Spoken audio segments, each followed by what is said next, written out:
a stabbing attack in the West Bank on Monday evening. The IDF confirming a woman stabbed a man with a knife and was shot by nearby IDF soldiers at the Gush Etzion junction on Highway 60. The 40-year-old Israeli man was lightly injured, as was the attacker.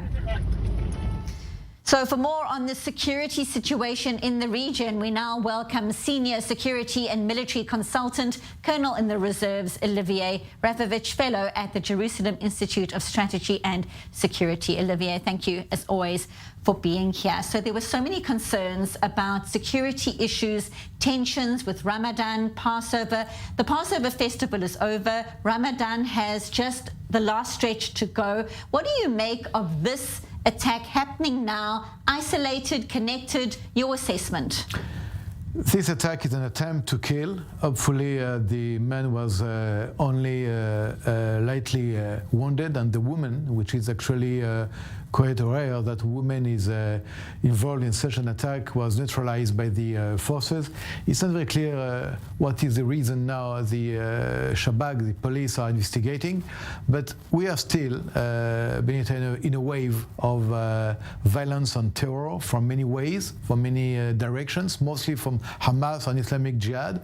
We know that there is still a huge wave of incitement of violence through the social networks. We know that Iran is working very hard to activate their proxies all over, and we are just meeting tonight one of the consequences of this situation. You mentioned Iran, and earlier in the day there was that breakthrough with the Shin Bet security service arresting 2 suspects accused of being involved in this recruitment of Palestinians from the West Bank, training them, getting them to smuggle weapons and potentially carry out attacks within Israel. They're connected, though, potentially to Iranian networks. What do you make of this breakthrough? It is a possibility. It's a breakthrough for the journalists, but it's not a breakthrough for the military establishment of Israel. We know that Iran is trying in many ways through Hezbollah, through Islamic Jihad groups from Gaza, from Jerusalem, to penetrate, to get within the state of Israel, to use Palestinians, and sometimes even trying to activate or to recruit Israeli Arabs.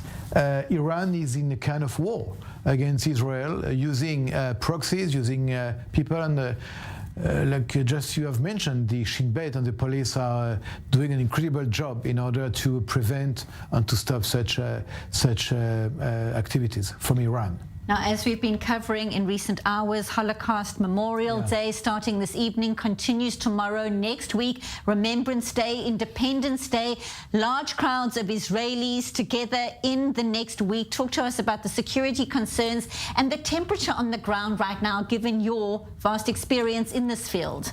The temperature is very high. Hopefully, we hope that the days like the Remembrance Days and the Independence Day will be okay, but we need a very serious high level of vigilance and of alert.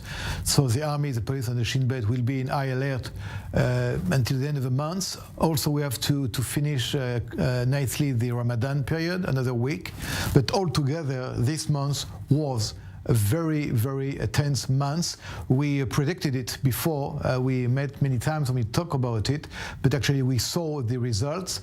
Hopefully for another kind of accalmie, but hopefully hope that it will continue in the next weeks. But like you just mentioned, very high level of tension and of vigilance from the security agencies.